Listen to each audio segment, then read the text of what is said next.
Hi, my name is Gauri and I'm a legal intern with Lexis & Company. The case that I'll be discussing in this video is Gaydon versus Gordon Mendoza, which is a significant case in the United Kingdom that dealt with the interpretation of legislation and the rights of same-sex couples in relation to inheritance. The case involved a provision in the Rent Act 1977 which stated that a surviving spouse or civil partner of a tenant who had a protected or statutory tenancy could succeed to that tenancy after the tenant's death. However, the provision specifically referred to husband or wife and did not include same-sex partners. Juan Gordon Mendoza and his late partner Hugh Walvin James were in a same-sex relationship and had been living together in a flat. When Walvin James passed away, Gordon Mendoza sought to inherit his tenancy under the Rent Act.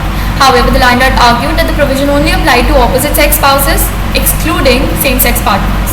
The case was ultimately brought before the UK Supreme Court, which had to interpret the provision in question.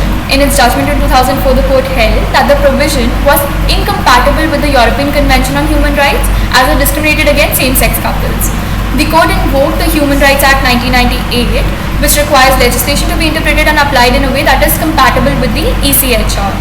The Supreme Court concluded that the Rent Act should be read and given effect in a way that includes same-sex partners.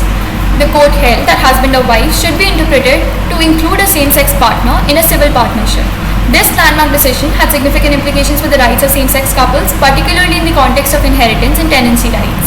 It emphasized the importance of interpreting legislation in a manner that upholds equality and human rights principles, even if the original wording of the law did not explicitly include certain groups. That brings me to the end of this video. If you have any queries, you can post them in the comments.